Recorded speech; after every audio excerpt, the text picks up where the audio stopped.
Namun ku tahu yang ku percaya dan aku yakin kan kuasanya. Hai adik-adik. Halo adik-adik, selamat hari Minggu. Selamat Lebaran. Minal aidin. Kepada temannya adik-adik. Hari ini kita kedatangan siapa nih, Kavania? Nah, pada kenal nggak nih adik-adik nih? Coba siapa? Ada Inang Novina. Halo Inang. Hai adik-adik. Ingat gak sih saya siapa? 4 tahun loh adik-adik mendampingi sekolah minggu.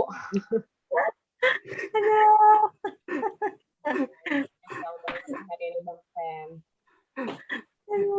Jadi Inang Lovina siapa Kavania? Siapa Inang? Mungkin bisa memperkenalkan diri. Saya mamanya Cesar loh. Mungkin saya mamanya Cesar. Biasa gitu terkenalnya. Sama anak anak kelas Salomo Petrus. Gitu. Iya. Kalau di sekolah minggu saya ya sebagai SSM. Iya. Jadi kayak kepala sekolah ya, Inang ya? Oh no, ngeri kali lah kepala sekolah. Oh ya betul mirip lah karena kepala sekolah nggak ngajar kan? Yes, betul. Adik-adik, jadi hari ini kita kedatangan kepala sekolah minggu ya. Oh.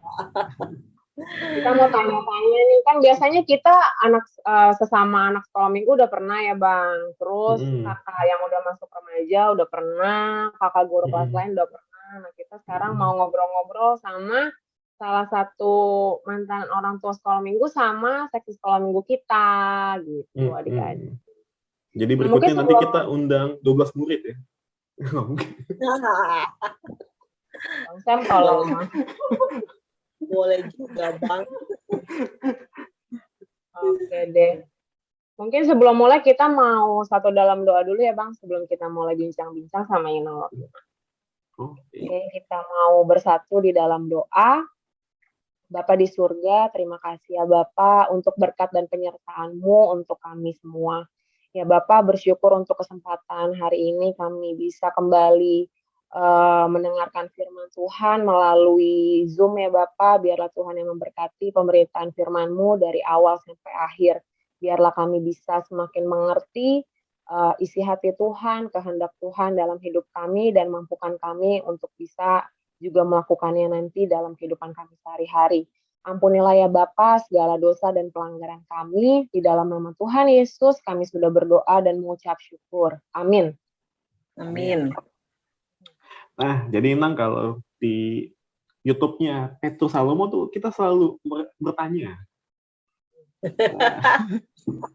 Lupa banget ya sama kakak gurunya ya, yang bertanya. Selalu bertanya gitu. Karena kita tidak tahu sebenarnya, jadi kita nanya aja. Boleh. Oke, Inang. Inang usia berapa sekarang? Usia kan boleh ya, nggak dijawab juga ya. Pokoknya aku mama-mama kali lah. Oke. Saya golden girl ya. Golden girl. Oke, pertanyaan berikutnya deh langsung. Inang sudah menjadi Kristen berapa tahun Inang? Ada. Menjadi Kristen ya. Harusnya sih dari awal sejak lahir ya. Karena orang tua sudah membawa saya ke gereja dan sudah komit dia akan membawa saya untuk mengenal Tuhan. Nah, cuman kalau bagi orang Kristen, kita secara pribadi kapan sih benar-benar menyatakan diri adalah seorang Kristen? Biasanya setelah CD. Disitulah kita secara pribadi bertanggung jawab akan keimanan kita. Jadi Kemute Inang. Kayaknya SMP ya, kelas 3 saya atau SMA kelas 1. Saya jadi itu udah umur berapa? Pokoknya lama banget deh. Lama banget ya. Udah lama banget jadi Kristen. Pokoknya sebelum tahun 2000 ya. Iya. Oke, nah. Sebelum tahun 2000 berarti minimal 22 tahun. Jadi lahir. Aduh, tua banget ya berasa ya. Oke, next question aja deh Bang. Jadi malu mungkin. Kalau gitu Inang, kalau Inang kan udah lama nih jadi Kristen. Menurut Inang, sebenarnya Tuhan itu gunanya apa sih? Gunanya apa sih Tuhan dalam hidup kita Inang? Dalam hidup Inang deh. Apa guna Tuhan dalam hidup Inang? Oh ini serius Bang pertanyaannya nih. Lumayan agak berat. Oh, saya nggak jawab. Emang Petrus Salomo pertanyaannya anak-anak nih. Makanya kakak dan abangnya juga agak ini seru nih, makin seru nih. Ini bahasa psikolog atau bahasa apa nih? Oke Bang, balik lagi Bang. Tadi pertanyaan.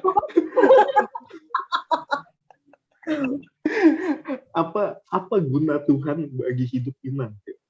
Udah lama nih kan. Apa sih guna Tuhan dalam hidup Inang?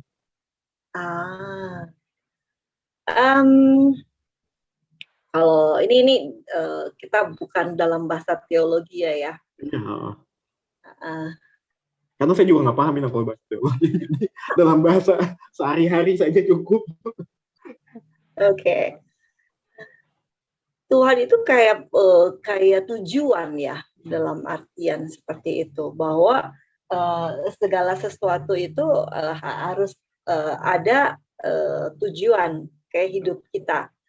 Itu bagi saya itu adalah satu, pertama sebagai tujuan, arah, dan kayak orang kayak kapal jangkar yang dia menahan, dan ya itulah semuanya. Jadi kalau saya melihat itu nggak hanya satu role tapi banyak role ya, dan itulah bagi saya apa itu Tuhan, kayak batu karang lah, itu bener loh, kayak jangkar lah, kayak petunjuk arah lah, kayak tujuan lah, itulah jadi something yang memang sangat kita perlukan, dan maaf ya nih agak-agak pakai bahasa Inggris, very essential in the life, my life.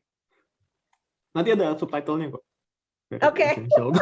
Ada running text ya. Ada running. Ya. Oke, berarti bagi Inang tuh sebenarnya fungsi Tuhan tuh banyak ya. Tapi berarti kurang lebih itu tujuan dan penopang hidup ya. Kalau secara garis besar dari Inang yang sampaikan. Boleh. Tapi kalau itu kan tadi fungsi Tuhan. Tapi kalau saya mau nanya, sebenarnya Tuhan itu Inang letakkan di mana dalam hidup Inang tuh gimana? Itu kan letak itu ya? Dalam harafiahnya manusia itu letak itu bisa di atas, di bawah, di samping, di belakang, ya. Kalau secara ini kan ngelihatnya look up ya, ke atas. Kalau saya bilang ke depan. Di depan berarti ya?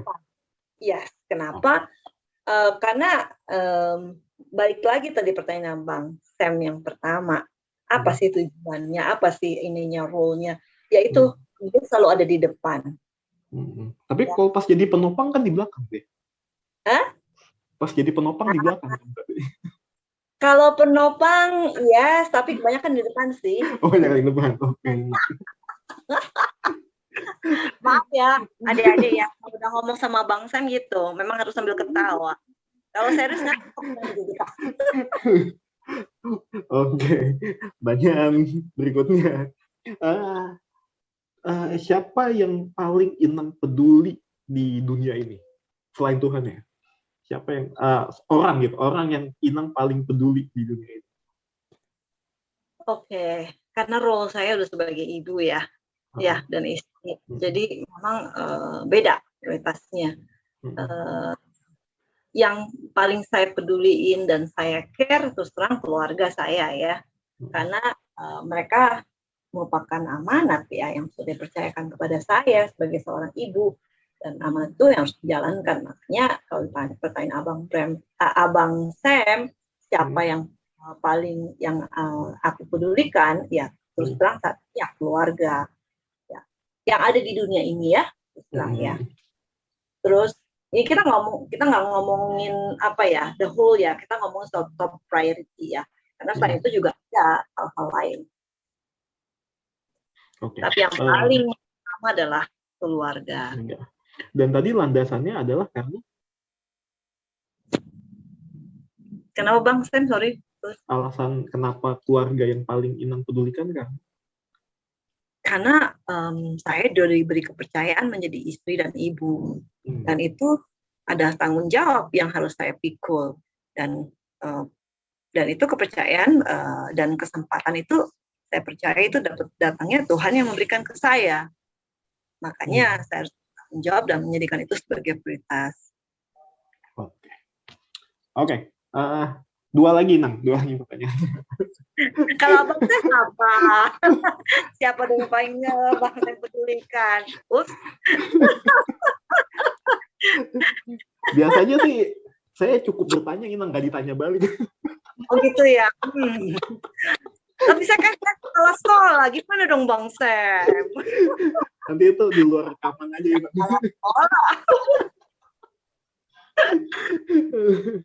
Kok kapannya ketawa-tawa sih? Ya, Nang. Ini selalu kayak gini soalnya, Nang, kalau Bang Sam udah nanya. Nah, Inang kan udah hidup cukup lama ya. Udah mungkin setengah abad lah ya. Pasti banyak pengalaman hidupnya. Nah, ada nggak Inang momen di mana Inang merasa bahwa kejadian ini adalah sebuah kegagalan, tapi ternyata tuh ada pelajaran yang bisa diambil dari itu yang ternyata tuh sangat berharga? Apa ya? Ini karena kita ngomong soal anak-anak ya, dan nanti audiens saya ada anak sekolah minggu. Yang boleh saya saringkan, kemarin saya juga terpikir, ini saya mau ditanyain apa ya sama Bang Sam ya? Terus saya hanya, kalau saya ngejawab pengalaman setelah menjadi istri apa menjadi ini kayaknya kurang afdol ya kayaknya ya. Bagaimana kalau kita flashback? Kita, mau cerita mengenai dulu waktu saya kuliah ya. SMA saya jurusan biologi di SMA 78. Saya niat jadi dokter, cita-cita berat jadi dokter. Cuma saya yakin bahwa dengan tingkat intelijensia saya dan harus menghadapi persaingan dengan teman-teman sekelas saya yang luar biasa pintarnya saya juga, akhirnya saya memutuskan untuk pergi ke mengambil tes atau Simon Maru itu ya di Solo. Kenapa Solo? Karena tante saya ada di sana. Jadi adik mama itu ada di sana. Makanya saya ingin ke sana. Terus kemudian ya saya belajar mati-matian untuk itu. Zaman dulu saya nggak ada tuh yang namanya UTBK, SMPTN, SBMPTN. Yang ada satu Simon Maruto. Ya cuma punya sekali kesempatan itu. Saya pergi ke Solo dan saya ambil tes di sana. Fakultas Kedokteran, dan saya tidak pilih yang lainnya. At the end, saya gagal masuk ke sana dan saya tidak diterima. Kemudian ya sempat sedih sih, bingung. Tapi saya udah komit, saya nggak akan masuk Fakultas Kedokteran swasta. Kalau saya nggak terima negeri, means that's not my future. Makanya saya memutuskan untuk tidak mengambil Fakultas Kedokteran swasta. Dan saya banting setir ke ekonomi. Kemudian ke ekonomi bingung juga. Karena kecewa, saya nggak mau ngambil yang related ke hitung-hitungan. Tapi oleh orang tua disarankan masuk ke ekonomi, ke accounting. Kenapa? Karena menurut zaman dulu accounting itu jadi accountant masih prestis lah ya, masih bagus gitu, bahwa masa depannya cerah dan sebagainya. Akhirnya ya saya nego lagi sama orang tua saya. Banyak negonya saya ya. Karena saya harus kuliah, saya harus mengalami semuanya, padahal itu sebenarnya bukan yang saya mauin. Akhirnya saya nego ke orang tua saya, oke, saya akan ambil accounting, tapi once saya lulus, saya harus keluar negeri. Saya bilang gitu ke orang tua saya, kamu harus kirim saya ke luar negeri dan saya mau ambil 2 yang bukan accounting. Bukan ya, tapi ya kemudian saya jalani itu. Tapi namanya orang Batak ya, pride-nya itu kan tinggi banget kalau masuk perguruan tinggi negeri. Dan saya pun masih penasaran untuk masuk perguruan tinggi negeri. Akhirnya saya ngambil lagi tahun berikutnya tes dan diterima. Dan diterimanya itu bukan di fakultas yang saya senangin, ya. Saya ngambil sastra Cina. Saya diterima di UI sastra Cina. Dan saya sama sekali tidak mengambil pilihan pertama, kalau nggak salah itu, saya nggak ngambil pilihan lain, saya hanya ngambil sastra Cina. Tidak ada pilihan lain. Kenapa? Karena setelah setahun di sekolah kuliah di Trisakti Ekonomi Accounting, saya lihat bahwa ini saat itu Cina belum mulai ya.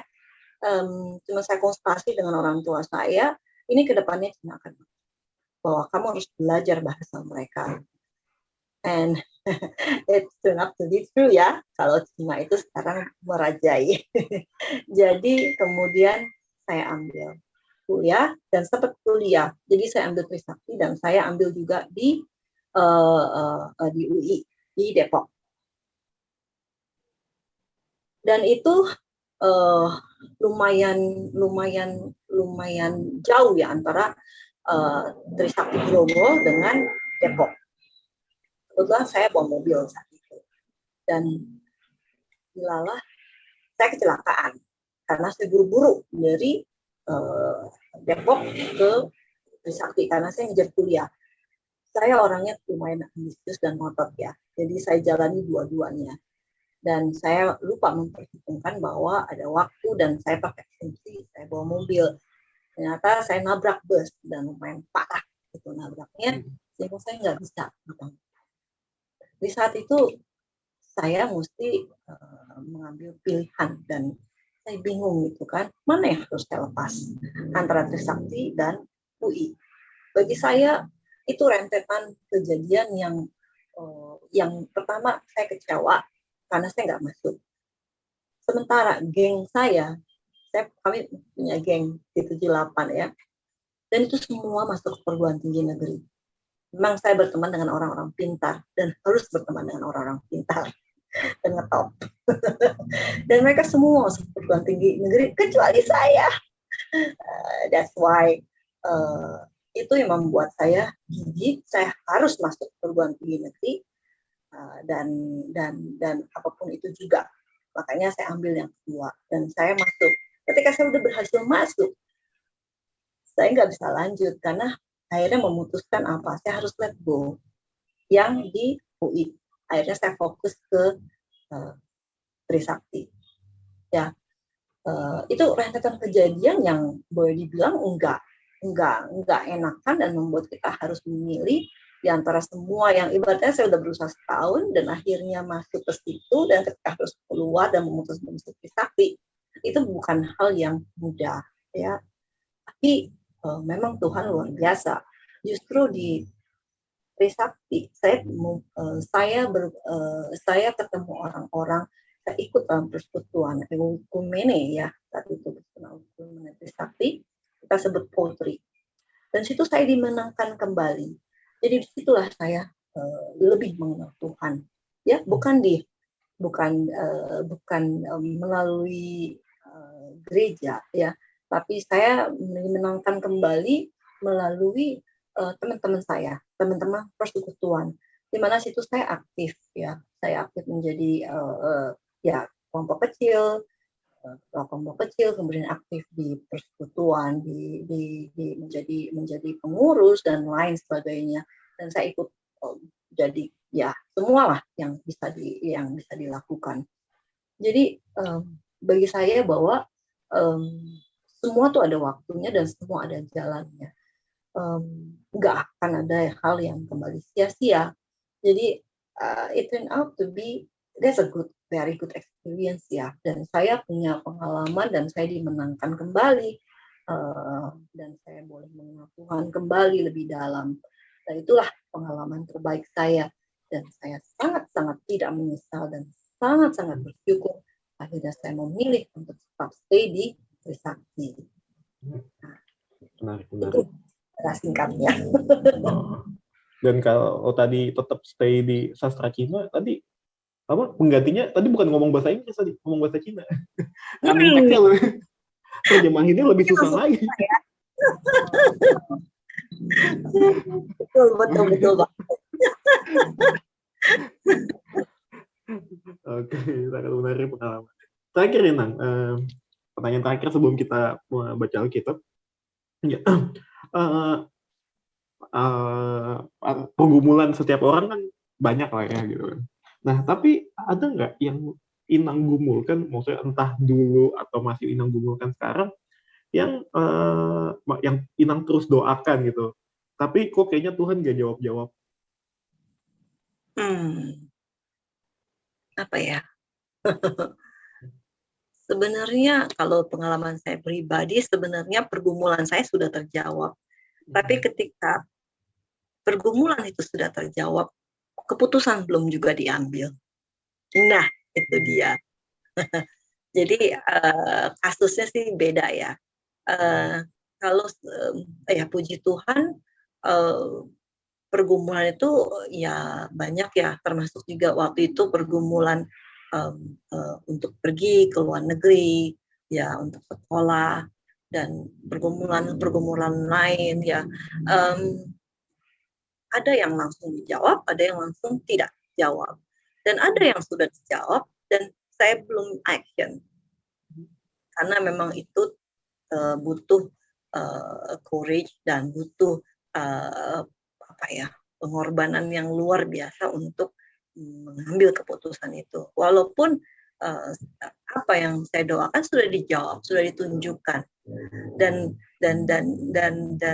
itu masih bagi saya pribadi itu masih bergumul ya.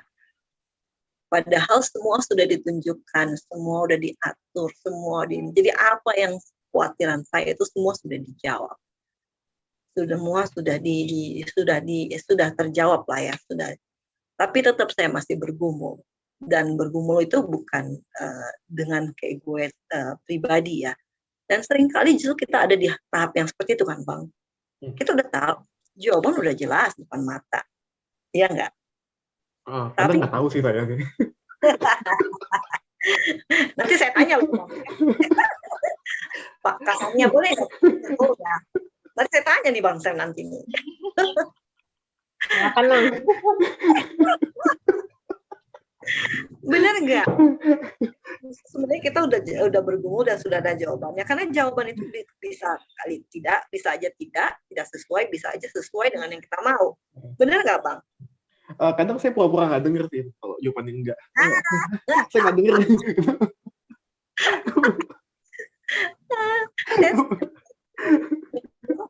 Jadi kalau dibilang pergumulan, ya something yang masih saya gumuli ada. Walaupun sebenarnya jawaban dari pergumulan saya sudah ada, tapi tetap saya mau tetap bergumul. Karena bergumul itu bukan melawan tapi gimana mempersiapkan diri, gimana untuk menerima jawaban tidak. Jawaban yang tidak sesuai dengan yang kita gumulkan. Nah, itulah. Oke. Oke, adik-adik. Kayaknya tanya nih, Bang. Terima kasih atas sharing ya Inang dan jawaban-jawaban yang sangat menarik. Mungkin adik-adik bertanya nih mau ngomongin apa sih Bang Tam sama Kak Fania gitu. Iya. Tahu adik-adik, boleh nggak saya sedikit ngomong? Waktu hormon, Abang Sam itu nanya loh. Nanya ke pendeta. gimana kita tahu bahwa pergumulan kita sudah terjawab? Dan gimana caranya supaya ketika sudah dijawab tidak, kita mau menerima itu jawaban itu.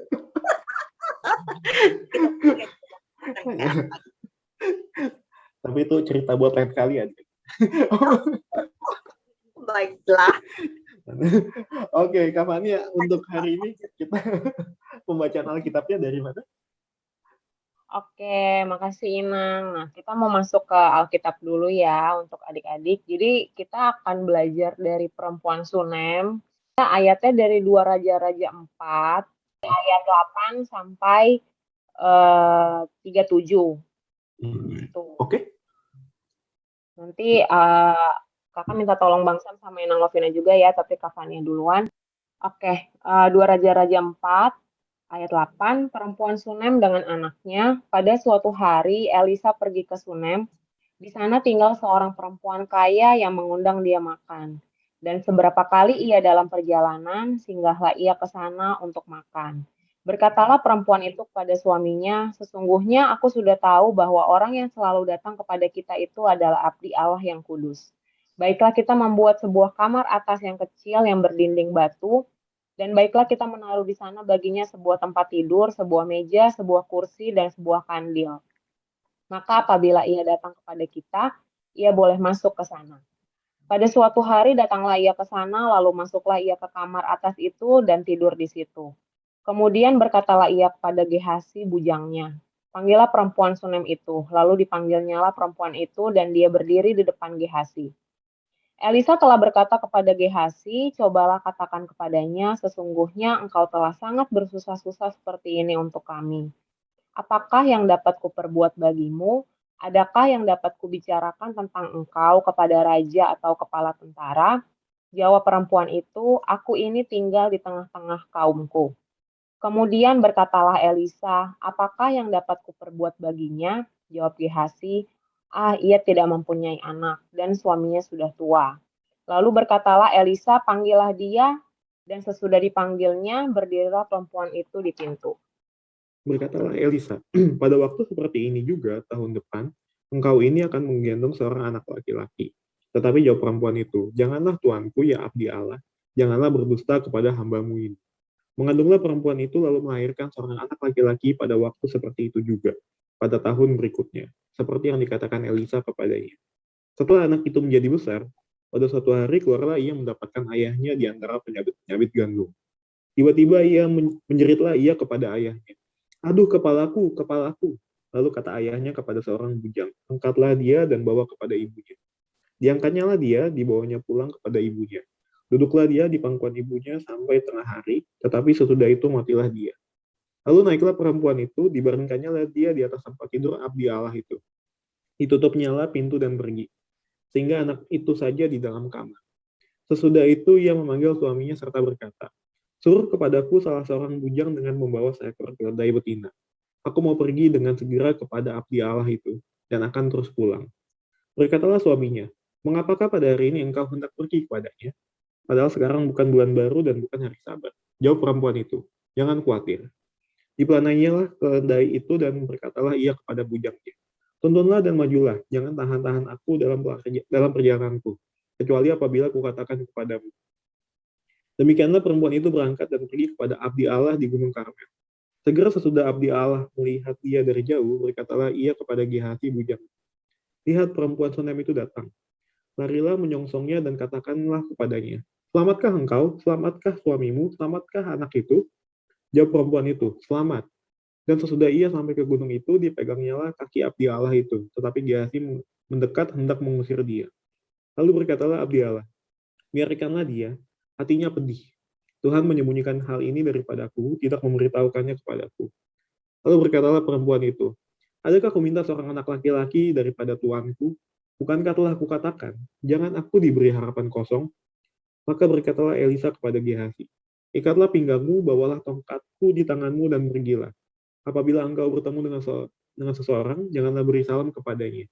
Dan apabila seseorang memberi salam kepadamu, janganlah balas dia. Kemudian taruhlah tongkatku ini di atas anak itu. Tetapi berkatalah ibu anak itu, demi Tuhan yang hidup dan demi hidupku sendiri, sesungguhnya aku tidak akan meninggalkan engkau. Lalu bangunlah Elisa dan berjalan mengikuti perempuan itu. Oke, ayat 31. Adapun Gehazi telah berjalan mendahului mereka dan telah menaruh tongkat di atas anak itu. Tetapi tidak ada suara dan tidak ada tanda hidup. Lalu kembalilah ia menemui Elisa serta memberitahukan kepadanya. Katanya, anak itu tidak bangun. Ketika Elisa masuk ke rumah, ternyata anak itu sudah mati dan terbaring di atas tempat tidurnya. Sesudah ia masuk, ditutupnyalah pintu sehingga ia sendiri dengan anak itu di dalam kamar. Kemudian berdoalah ia kepada Tuhan. Lalu ia membaringkan dirinya di atas anak itu dengan mulutnya di atas mulut anak itu dan matanya di atas mata anak itu serta telapak tangannya di atas telapak tangan anak itu. Dan karena ia meniarap di atas anak itu, maka menjadi panaslah badan anak itu. Sesudah itu ia berdiri kembali dan berjalan dalam rumah itu, sekali ke sana dan sekali ke sini. Kemudian meniarap pula lah ia di atas anak itu. Maka bersinlah anak itu sampai 7 kali, lalu membuka matanya. Kemudian Elisa memanggil Gehazi dan berkata, panggillah perempuan Sunem itu. Dipanggilnyalah dia, lalu datanglah ia kepadanya. Maka berkatalah Elisa, angkatlah anakmu ini. Bisa ya? Kan ayat 36. Oke, terima kasih. Oke, makasih ya, Ina. Sama-sama. Iya, jadi hari ini kita mau belajar dari beberapa tokoh sih adik-adik. Jadi kalau kita lihat ya di Nats ini ada perempuan Sunem, ada Elisa, dan juga ada Gehazi. Nah, mungkin tadi kita udah sedikit ngobrol-ngobrol sama Inang Lovina ya. Bang Sam berusaha mencari tahu gitu gimana sih Inang Lovina menjalani kehidupannya mungkin memang sudah lebih panjang dari kita, pengalaman lebih banyak dari kita. Nah, hari ini kita mau ngelihat dulu dari perempuan Sunem itu. Di sini dibilang dia seorang perempuan yang kaya, dan kalau misalnya kita baca terjemahan yang lain, dibilang juga dia perempuan yang berpengaruh, dia perempuan yang dihormati kayak gitu. Jadi lumayan berada lah posisinya pada saat itu. Nah, tapi dia itu takut akan Tuhan adik-adik, dan takut akan Tuhannya ini nggak cuman nggak cuman kalau zaman sekarang gue Kristen udah sampai situ doang, enggak, tapi dia benar-benar mengaplikasikan imannya. Kelihatan dari mana sih? Kelihatan dari dia berinisiatif untuk membantu Elisa yang saat itu memang sering pelayanan ke daerah itu. Dia benar-benar dia punya berkat dari Tuhan, dia punya kekayaan, dia punya rumah yang mungkin cukup luas, dan dia berinisiatif untuk membagikan kasih itu kepada Elisa dan minta sama suaminya untuk menyiapkan kamar khusus untuk Elisa. Nah, menariknya adik-adik, ternyata di antara semua mungkin yang sudah dia miliki, dia belum mempunyai seorang anak kayak gitu. Nah, mungkin Inang Lovina bisa menurut Inang, kalau perempuan sudah sekian lama belum punya anak itu sebenarnya apa sih yang kemungkinan akan dirasakan kayak gitu?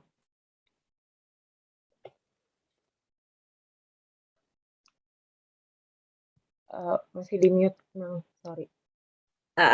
Kebetulan karena saya nggak lama menikah dan punya anak, sehingga saya agak susah menjabarkan ya. Tapi kalau ditanya pengalaman teman-teman saya, itu banyak, dan ada yang dari, ini pengalaman tidak mempunyai anak ya maksudnya ya, sebelum saya salah menjawab. Iya. Atau apa sih arti anak gitu, kalau buat ya Inang yang mungkin sudah menikah, kan kalau saya sama Bang Sam belum bisa ngomong lah. Kira-kira gimana sih, apa sih yang dialami perempuan ini gitu? Oke. Karena mempunyai anak adalah, kita ngomong dari, karena ini anak-anak sekolah minggu ya, kita ngomong dari secara culture orang Batak, bahwa anak itu memang adalah penerus marga, penerus keluarga, kebanggaan lah itu. Jadi pressure itu ada ya, dalam artian memang keinginan dan dan tuntutan secara masyarakat itu ada bahwa orang berkeluarga harus punya anak, ya. Dan itulah yang ibaratnya doa. Sehingga ketika orang menikah pun juga apa sih ucapan dari ketetua-tua saudara bahwa segera diberikan momongan, ya, anak dan boru, anak maupun boru. Nah, itulah doa. Nah, itulah tujuan berkeluarga, bahwa kita akan melanjutkan keturunan, ada kekomparan. Jadi itulah yang terjadi di masyarakat di Indonesia, bahwa berkeluarga itu adalah untuk meneruskan keturunan, sehingga begitu pentingnya mempunyai anak, sehingga anak itulah yang meneruskan marga kita, meneruskan kebanggaan kita sebagai orang tua maupun keluarga besar. Itu sih. Sehingga kalau dibayangkan kalau nggak punya anak, rasanya itu sebagai perempuan yang sudah menikah, itu akan ada kesedihan, kekecewaan, terus kemudian malu, ya, dan rasanya itu sebagai perempuan itu kayak nggak lengkap gitu, bahwa kalau nggak punya anak itu rasanya kita tidak bisa disebut sebagai perempuan maupun sebagai istri. Nah, itulah pressure yang ada, ya, bagi seorang perempuan dan keinginan untuk mempunyai anak. Nah, itulah mungkin secara umum, ya, dan itu secara di masyarakat Indonesia dan terutama di masyarakat Batak. Iya, oke, makasih, Nang. Nah, jadi adik-adik, jadi kurang lebih kayak gitu, ya. Jadi bayangin adik-adik mungkin perempuan ini punya baju bagus, punya makanan enak, tapi ibaratnya salah satu berkat yang paling ditunggu-tunggu, yaitu adanya anak itu nggak datang-datang sampai usia suaminya lanjut, kalau adik-adik lihat kayak gitu. Tapi menariknya, meskipun dia tidak mendapatkan itu, dan pasti dia kecewa kayak gitu, nggak mungkin lah ada orang yang nggak kecewa, tapi dia ternyata tetap selalu berusaha untuk memberikan apa yang dia punya kayak gitu buat orang-orang sekitarnya. Itu menunjukkan bahwa ya memang dia benar-benar mau hidup baik, dia takut akan Allah, dan dia mau ya udah, gue hidup baik, gue nggak mau fokus sama apa yang gue nggak punya, justru apa sih yang dia punya kayak gitu. Nah, suatu hari Elisa bertanya kayak gitu, karena Elisa sudah mendapatkan banyak bantuan, banyak pertolongan dari perempuan itu, kira-kira dia butuh apa sih kayak gitu.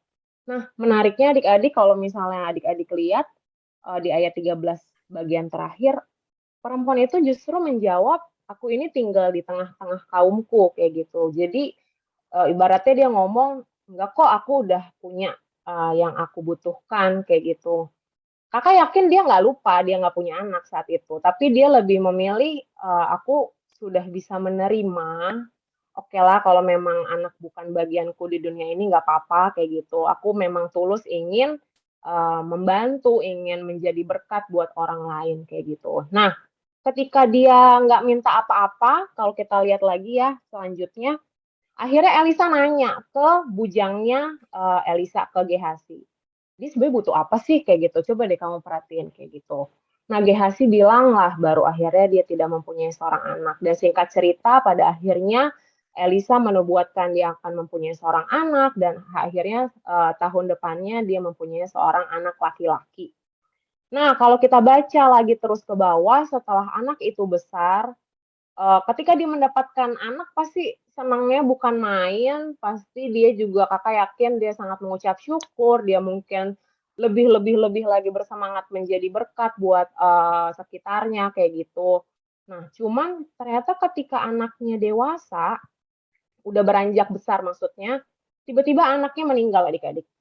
Kayak gimana sih perasaan adik-adik kayak gitu ketika sudah lama menunggu sesuatu, terus misalnya mama kasih atau papa kasih, rusak gitu. Misalnya kalau adik-adik udah nggak mainan kali, apalah sesuatu yang adik-adik dambakan, terus adik-adik sayang, adik-adik rawat kayak gitu, tiba-tiba rusak atau meninggal atau mati kayak gitu.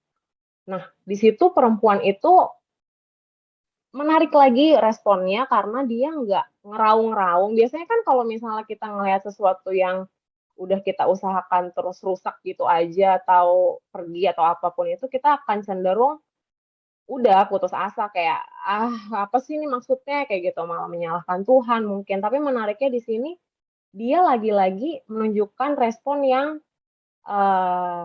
apa ya, yang baik kayak gitu. Dia menaruh anaknya itu di atas, di kamarnya Elisa nih yang biasa Elisa tidur di sana, dan dia nggak ngasih tahu ke siapa-siapa kalau adik-adik perhatikan ya. Dia nggak ngasih tahu, anakku mati," dia nggak ada ngomong kayak gitu, dia langsung dia langsung tutup pintu, dia ke suaminya dan dia langsung menemui Elisa, kayak gitu. Dia meminta pertolongan dari Elisa, dan singkat cerita pada akhirnya, Elisa datang dan Elisa memohon pertolongan Tuhan dan akhirnya anak itu hidup kembali.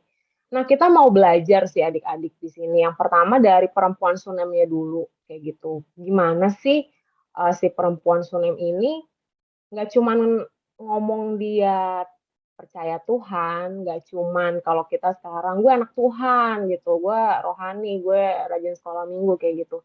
Tapi benar-benar menunjukkan kayak gitu dalam kehidupan dia melakukan loh apa yang, Tuhan ajarkan, apa yang Tuhan kehendaki, kayak gitu. Dia menjadi berkat melalui mungkin, yang meskipun ada yang dia nggak punya, tapi yang dia punya apa sih yang dia bisa lakukan, kayak gitu adik-adik. Itu yang pertama. Nah, yang kedua, ketika perempuan Sunem itu tetap melakukan kehendak Tuhan, tetap berusaha menjadi berkat, ternyata Tuhan, nggak kebetulan loh Elisa itu sering lewat situ. Nggak kebetulan loh Elisa itu bertanya, itu pasti ada hikmat dari Roh Kudus. Ternyata Tuhan juga pada akhirnya memperhatikan apa yang perempuan itu dambakan, kayak gitu adik-adik. Jadi ketika kita selalu fokusnya, apa sih yang bisa kita lakukan, apa sih yang bisa kita beri, kayak gitu. Pada akhirnya kita pun akan diberi, karena kan ada ayatnya, siapa yang memberi kepadanya akan diberi, kayak gitu. Jadi pada akhirnya Tuhan memberikan apa yang hatinya inginkan, kayak gitu. Nah, terus selanjutnya, karena kita masih hidup di dunia dan perempuan itu masih hidup di dunia, ketika satu masalah selesai, mungkin adik-adik juga mulai mengalami, kok kayaknya aku setelah selesai masalah ini, habis itu masalah ini, kok kayaknya nggak ada berhenti-berhenti ya. Nah, itulah seninya di dunia ini adik-adik. Karena memang ketika kita masih di dunia, Tuhan masih mengizinkan kita diproses. Tuhan tuh pengen kita benar-benar menjadi anaknya, nggak cuma sekedar gelar anaknya Tuhan, tapi secara karakter kita, sifat kita semakin dibentuk sesuai dengan Tuhan Yesus yang Tuhan Yesus miliki, kayak gitu. Nah, ketika dia udah dapat anak nih, udah senang, udah doaku bertahun-tahun, mungkin berpuluh tahun gitu ya, jadi sampai tua. Anaknya mati, Tuhan pengen dia naik kelas ke karakter selanjutnya, kayak gitu. Jadi kita bisa belajar dari perempuan Sunem ini adik-adik, ketika Tuhan dulu sudah melakukan begitu banyak hal baik dalam hidup kita, begitu banyak pertolongan, jangan pernah lupakan itu, kayak gitu. Karena ketika kita mengalami tantangan selanjutnya, kita harus ingat kalau dulu Tuhan tolong, kalau Tuhan itu selalu baik, dia juga pasti akan menolongku. Itulah yang menjadi kekuatan perempuan Sunem ini untuk nggak ngeluh, bahkan nggak dibilang gitu, dia nangis gimana gitu, dia kayak dibilangnya langsung, ya udah naruh anaknya di atas, tutup pintu, kayak langsung gercep kayak gitu. Enggak, aku harus cari Tuhan. Dan pada saat itu kan Nabi memang perwakilan Allah di dunia kayak gitu. Jadi dia mencari Tuhan melalui Elisa kayak gitu. Jadi akan selalu ada Tuhan izinkan tantangan satu selesai. Oke, kamu sudah bisa karakter sabar misalnya, kamu lebih sabar, kamu lebih bisa menghadapi dengan lebih tenang kayak gitu. Akan ada tantangan lagi selanjutnya. Oke, yang ini kamu dituntut untuk lebih mau memberi mungkin kayak gitu. Nah, jadi hidup kita juga seperti itu adik-adik. Gimana kita ngelihat dari perempuan Sunem ini, jangan pernah lupakan kebaikan Tuhan, tapi terus bertumbuh dalam iman supaya kita bisa terus menghadapi tantangan demi tantangan yang Tuhan izinkan terjadi dalam hidup kita. Itu kalau dari perempuan Sunem. Nah, mungkin dari Nabi Elisa bisa Bang Sam, Bang? Ya, dari Nabi Elisa. Tadi Abang mau nambahin dikit tadi. Jadi kalau tadi kita ingat kan, kita awal-awal nanya ke Inang Lovina segala macam. Nah, Kalau coba deh adik-adik renungkan gitu, siapa sih yang adik-adik paling peduliin di dunia ini gitu kan? Mungkin ada yang jawab, oh aku paling pedulinya diri aku sendiri, Bang. Waduh, bertobat lah kalau kayak gitu ya adik-adik ya. Nah, tapi coba kalian renungkan gitu, siapa yang kalian pedulikan, siapa yang kalian paling pedulikan di hidup ini? Nah, mungkin itu pertanyaannya nggak terlalu susah. Tapi kalau pertanyaannya menjadi, kenapa kalian peduli itu? Kenapa kalian peduli kepada orang itu? Itu pertanyaan yang agak susah. Nah, jawaban yang paling umum adalah, oh karena dia mengasihi aku, Bang. Oh karena dia keluargaku, Bang. Ya tentu aku mengasihi keluargaku. Oh karena dia baik sama aku, segala macam. Nah, tapi kita harus mengingat, kita itu siapa, adik-adik? Nah, tadi Nang Lovina kan sempat singgung kalau Tuhan itu adalah tujuan. Nah, kalau Kavania pakai Google Map nyuruh ke kiri, Kavania ke kanan atau ke belakang? Ke kiri, Bang. Nanti makin jauh. Makin jauh. Kalau Google Map-nya nyuruh putar balik, Kavania apakah akan lurus terus? Putar balik, Bang. Putar balik tetap. Nah, sama seperti itu. Yang namanya tujuan, si tujuan itu bilang apa, ya kita ikuti. Si Tuhan itu berkata kepada kita anaknya, kepada kita hambanya. Jadi kita, mungkin kita sering ngerti kita anak ya, tapi kita jangan lupa kalau kita itu juga hamba. Artinya kita harus ikut maunya Tuhan, apapun yang Tuhan mau. Tuhan menyuruh kita untuk mengasihi sama kita, kasihilah. Maka itulah yang dilakukan oleh perempuan Sunem itu sedikit tambahan dari Abang. Nah, jadi ketika kita harus peduli kepada semua orang, tentu dengan prioritas yang berbeda ya. Tentu kita tentu prioritas utama keluarga, baru berikutnya.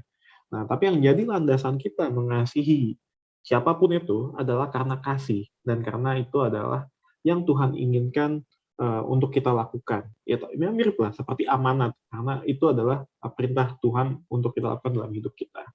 Nah, sekarang kita lihat dari sisi Nabi Elisa, adik-adik. Nah, Nabi Elisa itu adalah yang pertama mungkin akan terlihat jelas adalah orang yang tahu terima kasih. Jadi dia menerima banyak kebaikan, dia pun berusaha untuk melakukan hal yang sama. Dia menawarkan kebaikan. Dia menawarkan kepada perempuan Sunem itu apa yang bisa saya bantu. Nah, lihat adik-adik ya. Jadi dia tahu terima kasih dan dia nggak so tahu. Nah, jadi kadang-kadang kan ada orang yang bukan pura-pura baik ya. Niatnya sih bagus ya, niatnya baik, tapi malah jadi ngerecokin. Nah, kita jadi perlu kepekaan gitu terhadap kebutuhan seseorang. Apa sih yang bisa kita bantu untuk orang tersebut? Nah, jadi si Nabi Elisa pertama dia tahu terima kasih, yang kedua dia peka. Walaupun di sini kepekaannya itu tergambar melalui Gehazi ya, bahwa Gehazi lah yang pertama kali sadar bahwa si perempuan itu nggak punya anak. Nah, dan coba adik-adik perhatikan, ini menurut Abang menarik ya, Elisa itu berkata bahwa apa yang bisa kusampaikan kepada raja atau kepala pasukan. Jadi itu Elisa itu nggak lagi menjual mujizat. Elisa sadar bahwa ketika Tuhan mengizinkan dia melakukan mujizat, itu hanya karena kuasa Tuhan semata. Bukan sesuatu yang biasa dia jual-jual. Bukan sesuatu yang bisa dia klaim untuk lakukan. Nah, jadi sekali lagi Elisa di sini menempatkan dirinya benar-benar sebagai seorang hamba Tuhan. Nah, akhirnya ternyata si Gehazi kasih tahu nih kepada Elisa, oh dia nggak punya anak. Nah, akhirnya ya dengan nubuat dari Tuhan disampaikan melalui Elisa berkata bahwa dia akan mempunyai anak. Nah, lalu oke lah skip sampai akhirnya anak itu meninggal dan si ibu itu menghampiri Elisa. Nah, di sini juga menarik adik-adik bahwa Elisa itu gak dikasih tahu oleh Tuhan kalau anak itu sudah meninggal. Kan Elisa berkata bahwa Tuhan menyembunyikan hal ini daripadaku. Nah, jadi di sini adik-adik yang karakternya menjadi semakin baik itu bukan hanya si perempuan Sunem, tapi juga Elisa. Jadi Elisa dilatih oleh Tuhan, diajarkan oleh Tuhan untuk semakin peka, untuk semakin peduli terhadap sesamanya. Nah, dan ketika Tuhan menyembunyikan hal itu kepada Elisa, yang bisa Abang tangkap adalah Tuhan tuh mau mengajarkan hal ini nih, hal seperti ini loh adik-adik. Tuhan itu kan tahu segala hal ya, tahu apa yang kita inginkan, tahu apa yang kita butuhkan, tapi tetap kita harus berdoa kan untuk menjalin komunikasi kita kepada Tuhan. Nah, Tuhan itu mengendaki hal yang sama. Tuhan ingin Elisa itu lebih peka lagi, lebih peduli lagi kepada sesama, lebih membangun komunikasi lagi kepada sesama, sehingga Tuhan menyembunyikan hal itu. Sehingga terjadilah dialog, terjadilah komunikasi yang baik. Elisa pun bisa lo melihat betapa pedihnya kehilangan dari si ibu itu. Dan kita bisa lihat bahwa ya Elisa akhirnya pun dengan pertolongan Tuhan melakukan mujizat untuk anak itu bangkit. Tapi lihat prosesnya. Jadi abang kadang jadi tadi ngebayangin loh, ketika pertama kali Elisa yang tengkurap di atas anak itu kan anak itu nggak langsung bangun ya. Elisa berdoa dulu. Abang bisa ngebayang, abang jadi kepikiran apa mungkin Elisa di situ galau, dia bisa bangun, bisa bangkit nggak ya nih anak nih ya? Kalau nggak bisa bangkit gimana nih?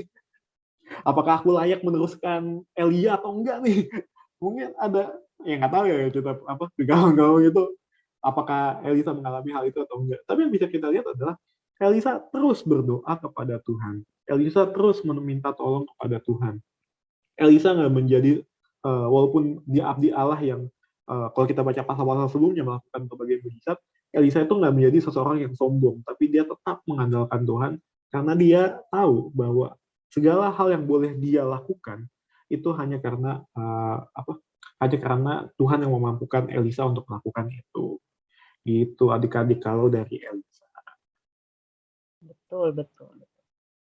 Jadi kalau intinya sebenarnya yang Tuhan izinkan terjadi pada akhirnya membuat mereka semua menjadi pribadi yang lebih baik ya Bang ya. Iya. Baik dan Elisa dan Gehazi. Dan jadinya tadi kepotong ya. Dan adik-adik coba perhatikan bahwa kadang-kadang ya tragedi dan mujizat itu bedanya tipis.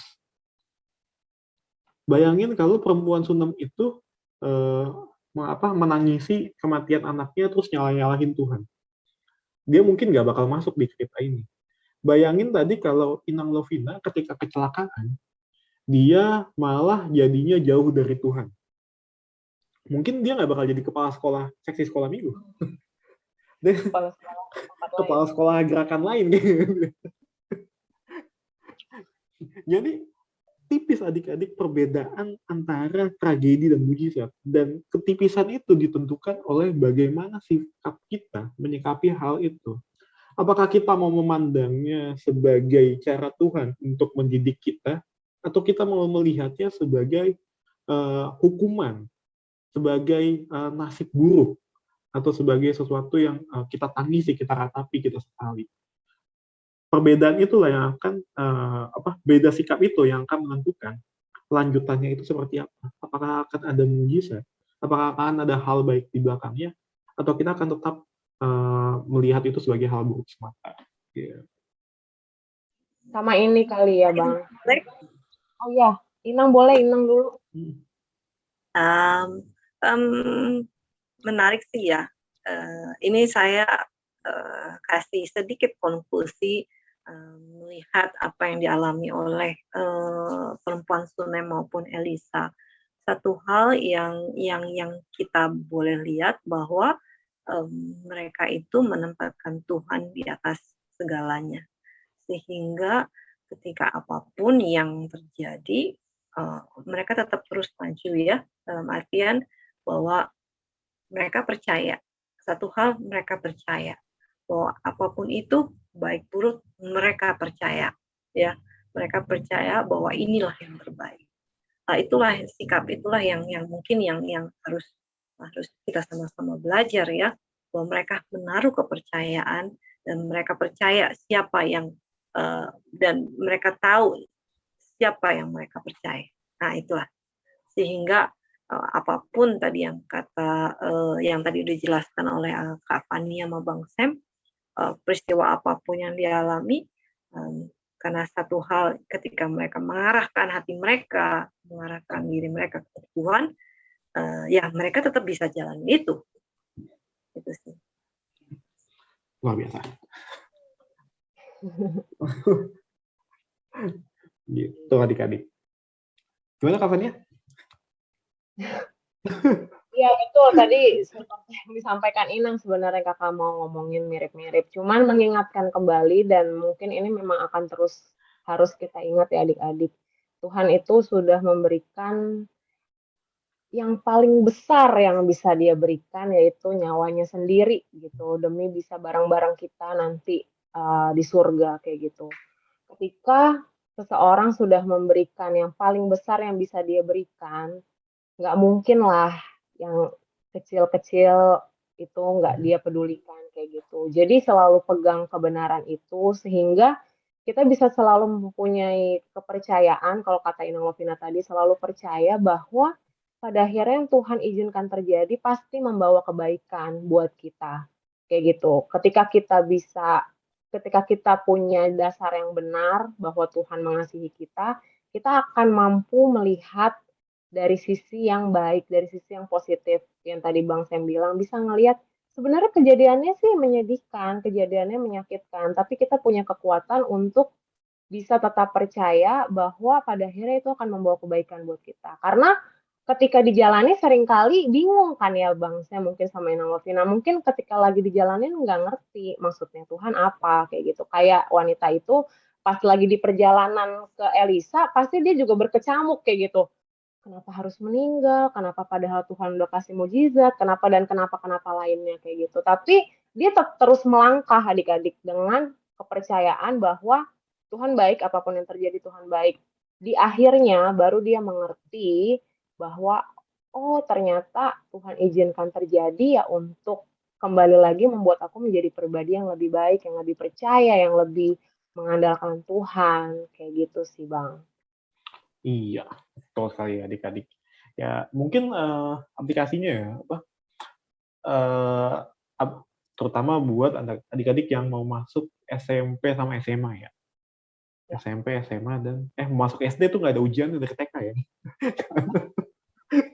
Nah, ya Pak, mungkin mirip-mirip dengan apa yang Inang Lovina tadi alami. Ini kita punya pergumulan, kita mau masuk sekolah mana gitu. Ya kadang Tuhan mengabulkan, kadang mungkin Tuhan punya rencana lain gitu. Maunya masuk SMA sini, tapi ternyata Tuhan malah menempatkannya di SMA yang lain. Tapi percayalah adik-adik, dan ini udah berulang-ulang kakak dan abang sampaikan, dan ini akan terus kami sampaikan bahwa ya ketika Tuhan menempatkan kalian di sebuah sekolah, Tuhan pasti memilih sekolah yang terbaik untuk kalian. Dan ketika Tuhan menempatkan kalian masuk sekolah itu, Tuhan juga yang akan membawa kalian lulus dari sekolah itu. Lulus ya, bukan drop out. Kalau drop out, tadi kalian kan melakukan kesalahan ya. Nah, Tuhan juga yang akan bantu kalian lulus dari sekolah itu. Jadi buat adik-adik yang sedang bergumul mengenai sekolahnya, percayalah Tuhan pasti memberikan yang terbaik. Ada tambahan lagi? Ada tambahan Kak Fadia? Udah sih, sama tetap pokoknya intinya dalam keadaan apapun juga terus menjadi berkat adik-adik. Karena ketika kita menjadi berkat, itu sebenarnya justru akan mengobati mungkin kesedihan kita atau apa kita menjadi punya kekuatan yang baru dan pertolongan Tuhan pasti ada juga buat kita. Amin. Ada dari Inang Lovina terakhir, ada kata-kata kalimat-kalimat. Ini karena kita fokus ke anak yang lulus SMP dan lulus SD ya. Iya. Sedikit aja pengalaman untuk keponakan saya. Jadi dia itu masuk ke SMA yang tidak favorit, ya. Padahal dari SMP dia boleh bilang juara 1. Dia masuk ke SMA yang tidak favorit dan karena zonasi. Dan dia coba masuk pindah zonasi itu tidak bisa. Kecewa, benar. Tapi saya salut ya. Saya boleh sedikit sharing bahwa konsep yang dia bilang adalah oke, saya memang tidak bisa masuk ke SMA 78, kalau daerah barat 78 ya. Di 78 saya berjuang keras banget karena lawan saya akan banyak. Tapi di SMA yang dia masukin, SMA di Cengkareng, SMA 33, dia bisa menjadi number 1. Ya. Dan konsep itu yang dia pakai. Sehingga dia bisa menjadi number 1 di SMA 33. Dibanding dia hanya nomor 10, nomor 20 di SMA 78. Sama juga untuk kalian.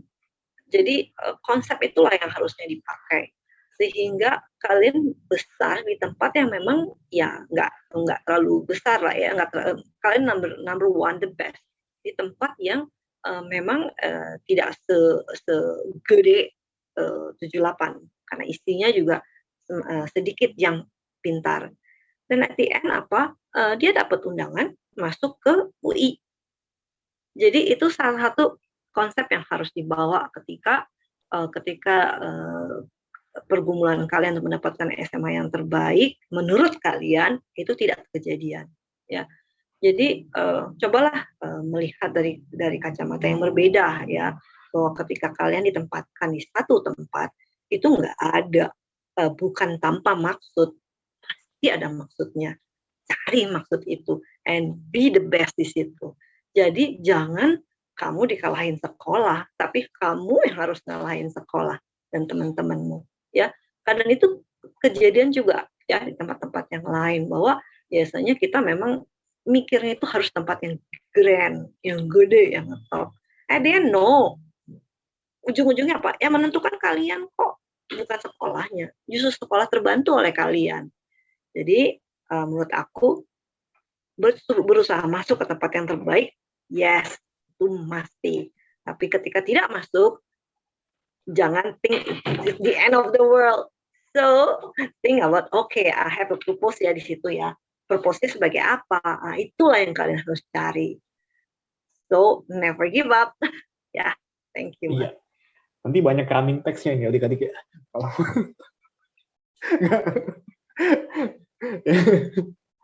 Ya adik-adik. Jadi seperti kata Lovina,